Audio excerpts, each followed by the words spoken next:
position is that the black woman's disrespect and rebellion against the leadership and the authority of the black man is a direct cause of the breakdown in our black family structure. Now, of course, there are many black people who consider those fighting words, because as black women, we have never been subject to the kind of examination that our men have been subject to since we have been here. We have been somewhat protected and shielded from any kind of critiquing about our personal behavior, whereas our men have always been up for examination. The book is not an attack on black women. I have never said that all black women do everything that I list in my book. None of us have lived long enough to do everything that I list in the book, but most of us do some of the things that I've listed in my book.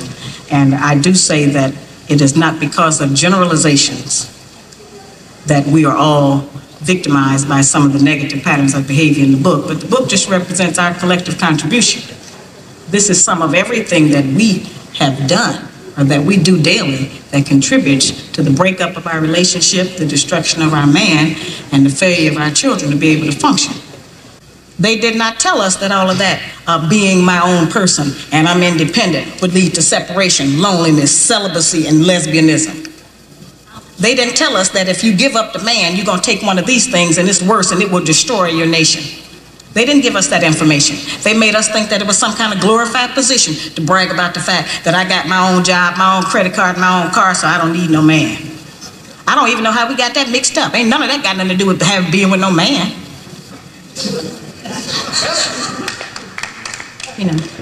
We have some serious relationship problems that nobody has been able to address us on, because everybody wants to pretend that this is not going on. Over 60% of our women are single, widowed, separated, or divorced. They don't have a man. I just came out of Florida and they got a housing complex that the Urban League built, which is a black organization that is for women and children only. They say they don't allow any men in there. I didn't have time to deal with it, but I talked about them real bad. That's the silliest program I've ever heard of. You know them women that had men if they got a bunch of children. They need fathers. They need protection. We hear about the drug problem that we have in our projects across the country. It's one of the major places that we have a drug problem. We talk about the great strength that we have as black women. Well, the welfare department don't rent government apartments to single black men.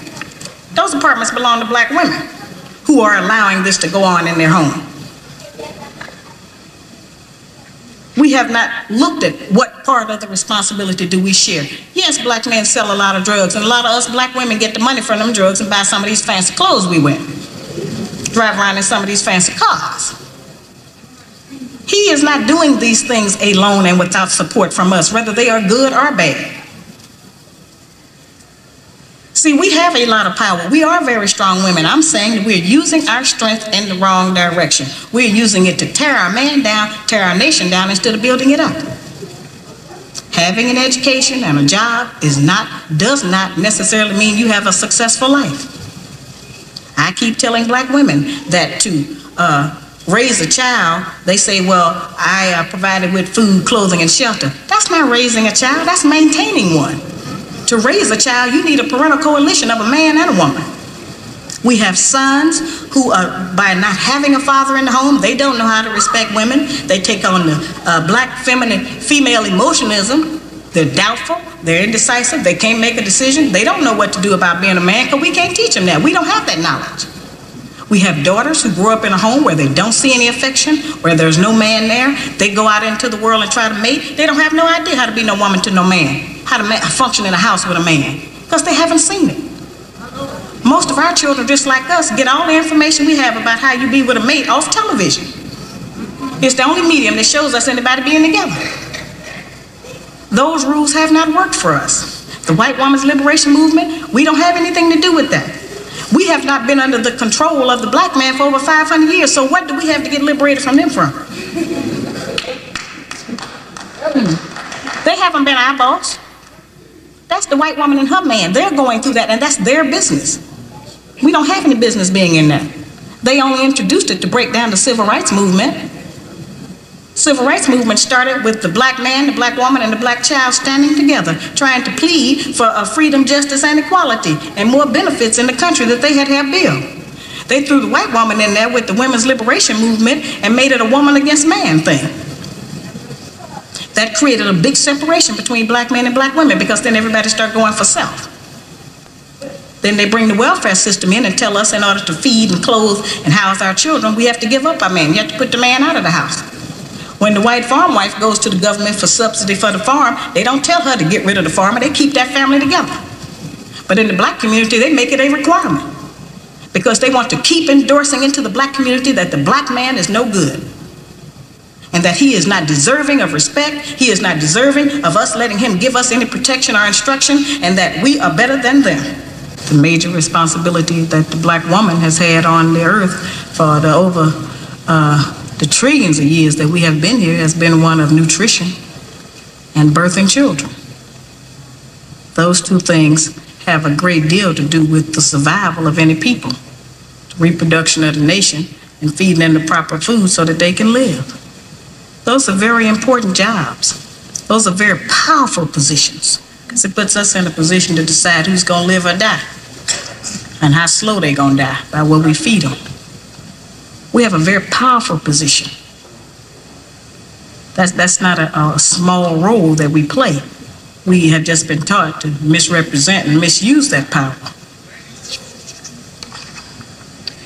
The people who we have been counting on to give us the truth about how to get along have failed.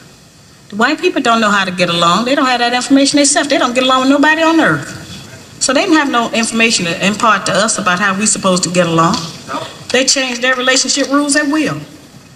We have, tons of black children around this country that I hear from who have grown up traumatized by the fact that they were referred to as the outside child. When we were having children like that, they called it illegitimate children, until the white woman started having them, and now it's single parenting. See, they changed the rules according to what they're doing. So I've called on our people to change them depending on what we want to do, what our needs are. There's another need that has not been addressed in our community, because nobody will deal with it, and that's one that God did not create three sexes. We only have men and women.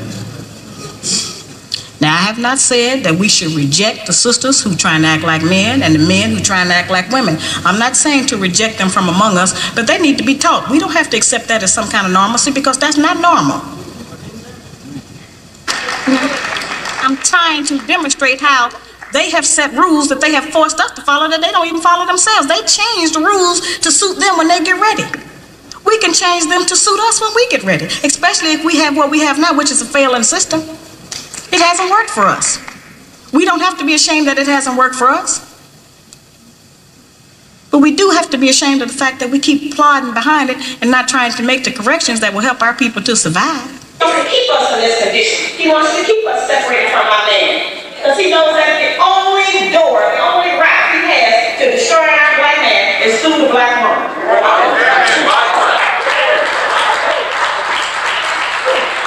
That's that. Doesn't matter what the woman's educational background is. In fact, we have proven that the more education we get, the more ignorant we get in front of our man.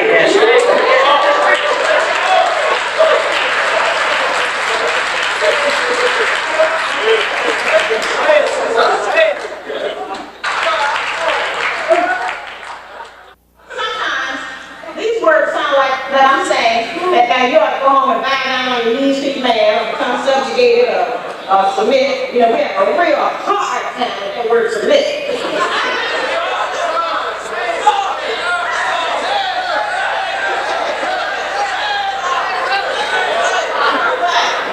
We have to look at what the submit means. Submit only means to agree. And we submit to a lot of things every day. We submit to a style of dress that white people made up. We submit to our white bosses on them jobs. That's right. We submit to who we gonna smile at so we can make sure we get ahead in the door. We submit to how we gonna put makeup on our face so we can look acceptable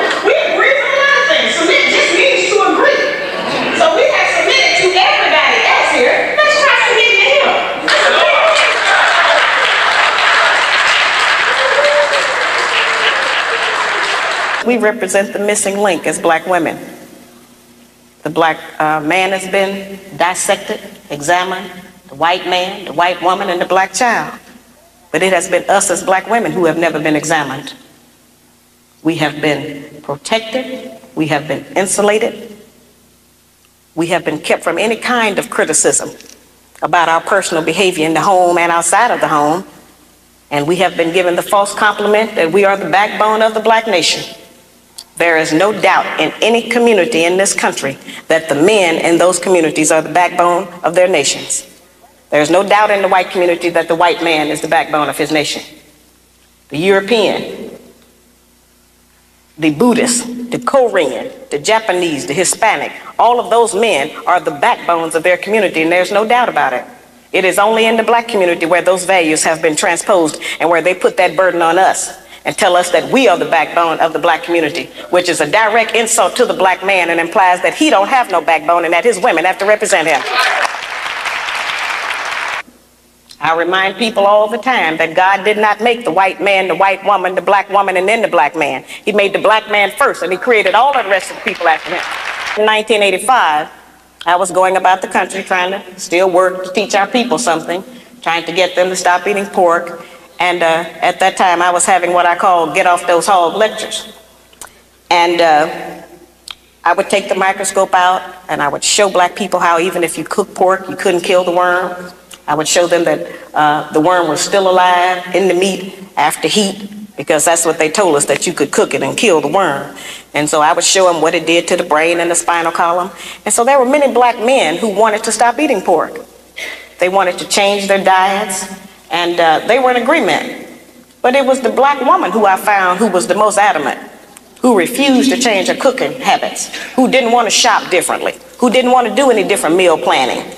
And so I say, well now, if we are refusing to provide the black man with the proper physical food when we know food is what sustains life, then what else are we keeping from him? As I said, this book demonstrates that we are not as different as we like to think that we are.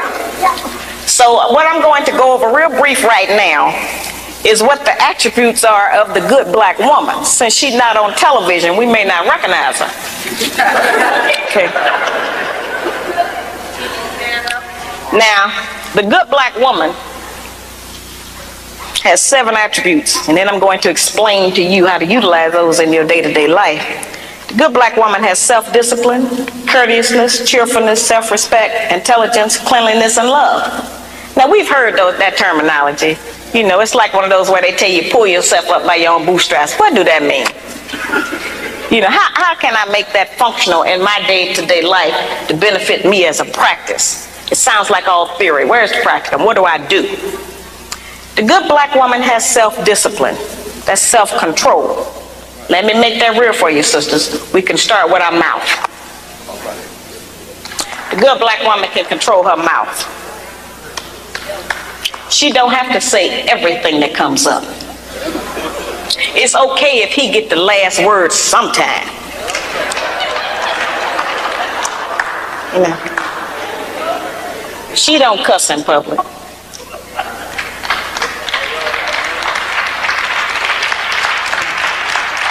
And she works on not cussing in private. She don't tear a man down with her mouth, because they can't out-argue us. Can't nobody out-argue us.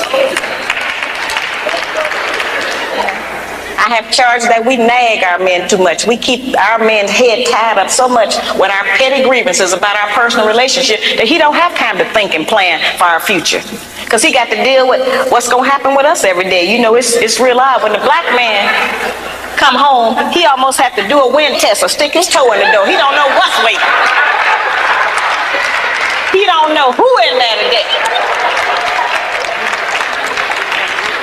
He knows it's a possibility that there's some kind of new monster that he didn't even know about yesterday. So, you know, we need to not make it like that. We need to not be so vicious with our mouth. You know, men are not petty like that. They're not going to out-argue us. And it has been proven that verbal abuse is just as harmful as physical abuse. So let's not use our mouth to do that to him. The good black woman is courteous. She says, thank you, baby. I appreciate appreciate you doing that. I appreciate every effort you make. Try harder. I'm going to work with you. Thank you. I know you did your best. Now that's a whole new language.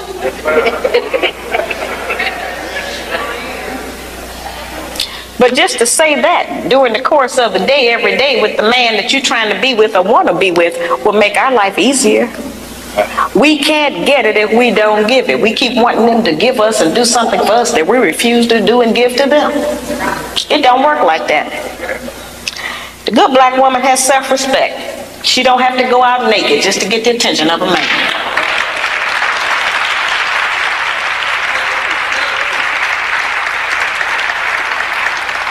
I have sisters all over the country, and they come up to me after the lectures, and they'll be talking to me, and they'll say, well, you know, all he think about is sex. All he think about is my body. I say, why don't you show him something else?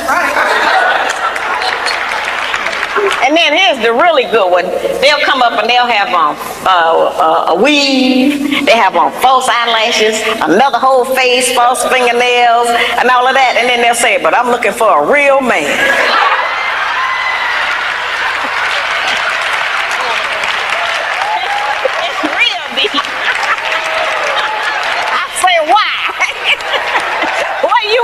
Man for.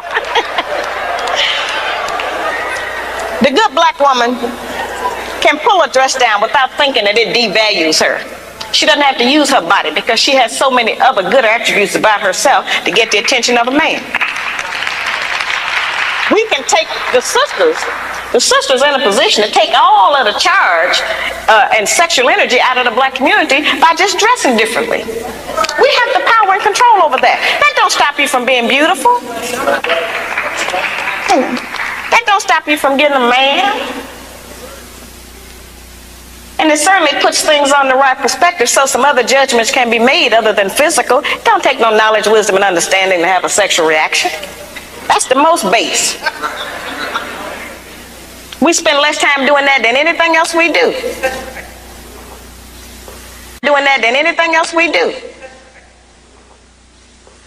So, you know, that doesn't always have to be the forefront issue. We know we are capable of that. The good black woman has intelligence, meaning that she knows how to behave properly in the streets. She's not in the wrong place. Some of our women don't know what else to do other than go to the bar. They need some activities. Some of our women thinking that staying home on the weekend is some kind of sin. Some of our women think that if they don't have a new outfit to wear every day, that they're going to self-destruct. You know, we have a lot of just that kind of nonsense going. Every time we buy new outfits and clothes or whatever, all we're doing is sending money out of our community. We don't own no clothing store. If the white man closed the shoe factory, we'd all be here barefooted tonight. We don't own no shoe factories. You know, very base things that we don't own, that we put our money into and demand we have to have them. A lot of times our men look at us and know that he ain't never going to be able to make enough money to give us all of the things we say we want. And don't no man want to be with no woman who he constantly got to deny her the things that she says she wants. That represents failure to him, to have to always, you know, not be able to provide us with what we ask for. One of the ways we can do that is to start being satisfied with less. You know, the good black woman is clean. Now that's a hard one. The good black woman try to keep the house clean. Good black woman is clean by her own body. You know, a lot of those things we kind of take for granted, but all of our people don't know about that.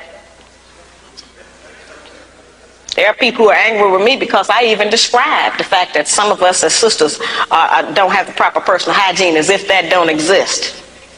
We have too much falsehood and pretense going about our condition. Everybody that's dressed up ain't clean. You know, that's just the truth. We have to look at our condition in the light of truth. Stop reacting emotionally and pretending that just because we don't want to do. One of the most difficult things that I deal with out here is trying to teach our people the difference between an actual fact and an opinion. Our people think that they can accept or reject truth based on how they feel about it.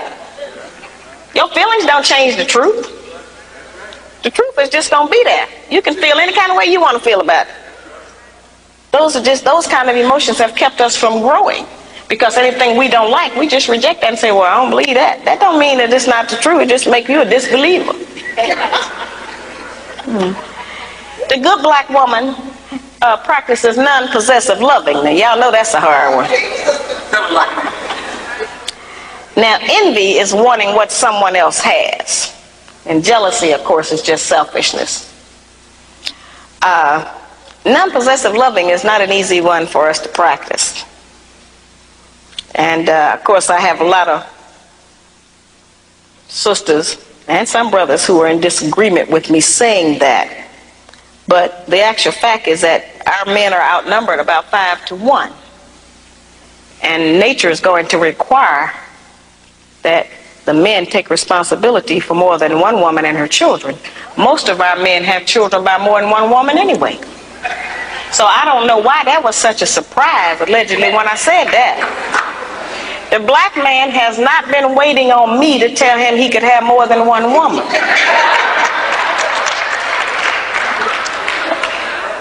I'm in agreement with the rest of y'all. I don't think he should do that, but I feel like you did. There are some things perhaps about the nature of our man that we have been given some definitions about that are not true. There are some things he can do that we call him a dog. We do not have the same capabilities as a man. I am not talking about fornication and adultery. That's something else. I'm talking about actual responsibility of fatherhood and husbandhood of another family. That's quite different from fornication and adultery. We don't have the same capabilities of them. That's right. A man can have 2 homes, 2 sets of in-laws. He can eat dinner at 2 houses, 2 sets of children, 2 garages, 2 separate sets of friends attached to that woman. He can have all of that. We can't do that. We can't cook dinner at 2 houses. We can't sleep with one man 4 nights a week and another one 3. Ain't no man gonna agree with that. We can't have one set of children we leave in one place and go and stay in another place and take care of another set. It doesn't work for us. Now that does not mean that we can't have sex with more than one man. That's not what I'm talking about. I'm talking about just taking responsibility for your children. And certainly every man can't take financial responsibility for all of his children. He can do something. But a man who is spending time with a child is going to do something for it. Because then they'll find out what we have since we've been taking care of them by ourselves. You don't like to always say, no, I can't do it. No, I ain't got it. So the children will make you get it up. You spend some time with it. You know, that's an important thing. The effectiveness of the principles that I just described, their usefulness has not diminished just because modern opinion has changed about them. There is not a black man in this room who does not still enjoy it if his woman bake him a cake. Well, our young daughters are being raised and taught that that's old style and that's out of fashion. We are not making those rules. Somebody else is, and they're imposing them on us and making us think that we have to qualify under them.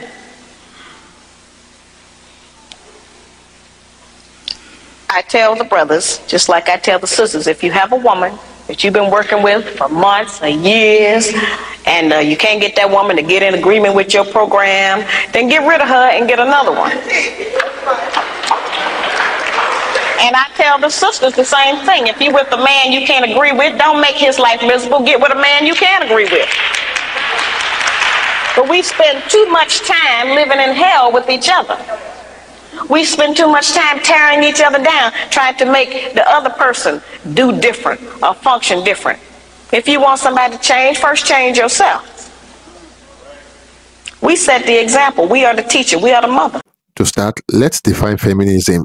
Feminism is a movement advocating for the right of women on the ground of political, social, and economic equality to men.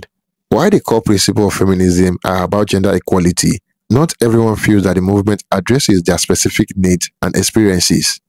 Some black people, particularly black women, feel that the mainstream feminism, especially in Western contexts, often centers on the experiences and issues of white, middle-class women. This can lead to the marginalization of the voices and concerns of Black women and men. One major critique is that mainstream feminism often overlooks the intersection of race and gender. For many Black women, their experiences of discrimination are intertwined with both their race and gender. The term intersectionality, coined by Kimberlé Crenshaw, highlights this, but not all feminist movements adequately address the overlapping issues.